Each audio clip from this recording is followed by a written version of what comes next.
Bonjour à toutes et à tous, c'est Cécile du blog L'éducation fait le bonheur, j'espère que vous allez bien. Dans cette vidéo spéciale vacances, je vais répondre à toutes vos questions concernant les vacances, qu'elles soient courtes ou longues, qui sont, faut-il proposer à nos enfants des cahiers de vacances? Qu'est-ce qu'on peut faire comme activité avec eux, pédagogiques et même les activités en général? Et qu'est-ce qu'on peut faire pendant ces vacances-là pour changer en fait le fonctionnement à un fonctionnement qui ne nous convient pas? Donc je vais essayer de répondre de mon mieux à ces questions. Donc la première sur les cahiers de vacances. Globalement, je pense que ce n'est pas du tout nécessaire, voire même plutôt contre-indiqué. Cependant, il y a des petites exceptions pour lesquelles je trouve que c'est adapté. La première, évidemment, c'est si l'enfant est demandeur, d'accord? Il y a des enfants qui sont très scolaires, qui aiment ça, en fait. Et donc, dans ce cas-là, il ne faut pas les priver si eux-mêmes sont demandeurs. La deuxième, c'est s'il y a le reste de la fratrie qui a des cahiers de vacances et qu'un enfant, même qui n'est pas spécialement demandeur à la base, mais qui aura envie de faire comme les autres, bah oui, il faut que tout le monde soit équipé du même outil parce que dans le moment de calme, tout le monde aura envie. Et ensuite, la troisième situation, ça sera plutôt si l'enfant a eu une difficulté particulière sur un sujet pendant l'année. Par exemple, des petits, ça peut être l'apprentissage de la lecture qui était peut-être un peu difficile, ou pour des plus grands, j'en sais rien, sur les fractions, ou quel que soit le niveau, en fait, il y a peut-être un sujet qui a été plus difficile pour l'enfant pendant l'année. Et dans ce cas-là, pourquoi pas effectivement avoir quelque chose de ciblé pour lui permettre d'apprendre ça en douceur et sans la pression de l'école, sans la pression du regard du professeur, des examens, etc. En dehors de ça, je trouve que ce n'est pas du tout nécessaire. On peut leur proposer, si vraiment on le souhaite, des cahiers de jeux comme ça, qui vont permettre de développer le sens logique et puis à la fois tout avec un support ludique. Mais même ça, ça n'est pas du tout une obligation. Ça, chez nous, on l'a eu parce que ma fille aînée est très demandeuse de ce genre de choses. Elle adore les cahiers, elle adore l'école, voilà, bon. Et ce qui n'est pas du tout le cas de mon deuxième. Donc lui, il n'a pas ça parce que ça ne l'attire pas, d'accord. Ensuite, vraiment, pour moi, les vacances sont l'occasion rêvée d'apprendre autrement. Si vraiment votre enfant a eu des difficultés ou un retard, ce qui a pu être le cas principalement cette année à cause du confinement, il y a eu de nombreuses grèves aussi. Dans ce cas-là, je ne dis pas qu'il faut rien faire, mais pas sur les mêmes supports qu'ils ont toute l'année. Parce que si ça n'a pas marché l'année avec ces supports-là, ce n'est pas l'été avec un parent qui n'est pas forcément formé à la pédagogie que ça va marcher. Donc au contraire, l'été, profitez-en pour pour permettre à votre enfant d'apprendre autrement, d'apprendre de façon ludique, peut-être de façon plus concrète, de façon plus sensorielle. Alors, évidemment, ça va dépendre de l'enfant, ça va dépendre du contexte dans lequel vous êtes. Si vous passez les vacances à la maison ou si vous passez les vacances dans la famille ou en pleine nature, vous n'aurez évidemment pas les mêmes supports. Ce sera à vous d'adapter. Pour ça, il y a quand même pas mal d'outils dans ma formation Aidez votre enfant à apprendre efficacement, qui sera disponible tout l'été.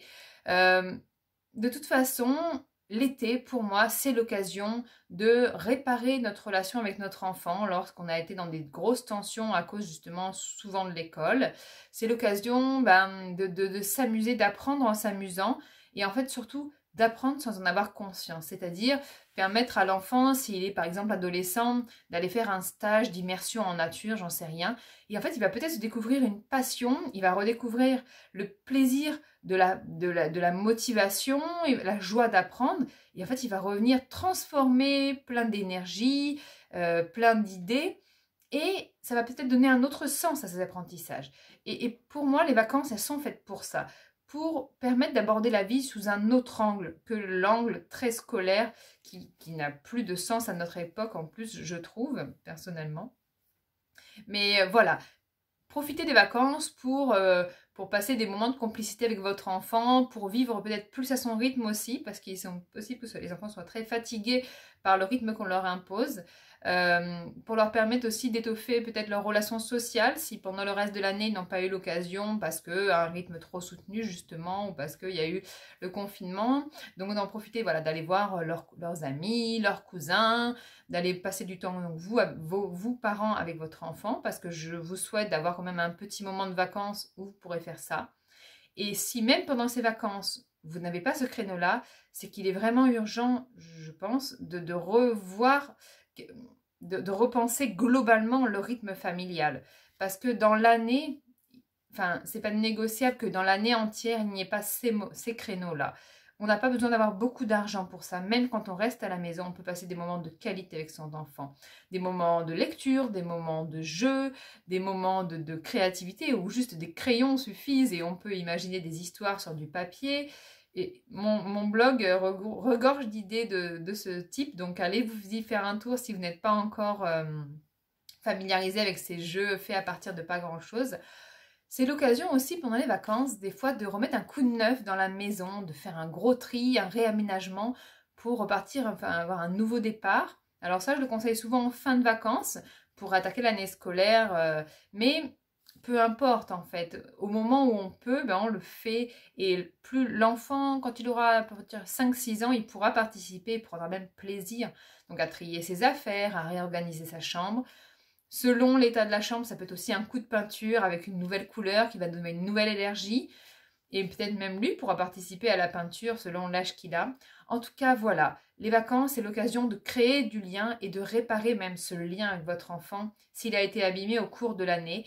Et peut-être surtout de se poser en tête-à-tête une fois que ce lien a été recréé en disant qu'est-ce qu'on ne veut plus et qu'est-ce qu'on veut mettre en place. Ce n'est pas pour ça que tout sera tout rose l'année suivante, mais le fait de prendre le temps de se poser ensemble, eh ben, va permettre ça. Et ça, il y a pas mal d'outils dans ma formation de la gestion des crises et des conflits, des outils justement concrets qui vous permettront d'aller réfléchir à ce qu'on veut plus et à ce qu'on veut mettre en place et de se focaliser justement sur ce qu'on veut mettre en place, d'accord? Et ça, c'est vraiment une pensée positive. Plus on pense positif à ce qu'on veut, et ben plus et mieux on y arrive. Parce qu'on est beaucoup dans un fonctionnement où on pense à ce qu'on ne veut plus, et ben inévitablement on y retourne, d'accord? Donc focalisons-nous sur ce qu'on veut, et c'est 90% du chemin pour réussir, quel que soit votre projet en fait, hein, que ce soit familial, personnel, sentimental, professionnel. Focalisez-vous sur ce que vous voulez. Donc, je vous invite sous cette vidéo à me dire ce que vous voulez pour ces vacances et pour la suite. Et chaque jour, eh ben, y repenser. Et dans cette continuité-là, je vous assure que c'est tout le quotidien qui va en être transformé. En tout cas, c'est ce que je vous souhaite de tout cœur. Et c'est ce vers quoi je guide tous les parents qui me font confiance en consultation ou au travers des formations. Parce que cet état d'esprit-là m'a changé ma vie, a changé la vie de nombreuses personnes qui ont découvert cette pensée positive avant moi, évidemment. Et puis, a changé la vie de toutes les personnes avec qui j'ai pu partager cette philosophie. Donc, si vous n'y êtes pas encore, je vous invite de tout cœur à le mettre en place dès aujourd'hui. Ça ne coûte rien et c'est très efficace, donc il ne faut vraiment pas vous en priver. Voilà, j'espère avoir répondu à toutes vos questions donc concernant les vacances hein, et dans les activités. Ben, on va découvrir les trésors de la nature, on va pouvoir peut-être profiter pour découvrir des régions qu'on ne connaît pas, et visiter des musées, des parcs, des zoos, je ne sais pas. En tout cas, profitez, reconnectez-vous à la nature, reconnectez-vous à votre enfant, reconnectez-vous à vous-même, vous parents. Prenez soin de vous pendant ces vacances. Prenez peut-être 2 jours même sans famille. Si c'est possible, je sais que ça n'est pas toujours pour peut-être des parents célibataires, mais en tout cas, dès que c'est possible, faites-le. Prenez ce moment pour vous ressourcer, pour repartir sur de bonnes bases et ne pas justement accumuler toutes ces tensions qui un jour inévitablement feront exploser la situation. Voilà. En tout cas, je vous envoie toute mon affection, toutes mes ondes positives tant que possible. J'espère que vous les recevez. Je vous fais plein de bisous, je reste à votre disposition pour toute question dans les commentaires ou sur mes réseaux sociaux, Instagram et Facebook. Et je vous dis à la semaine prochaine pour une autre vidéo. Bye bye.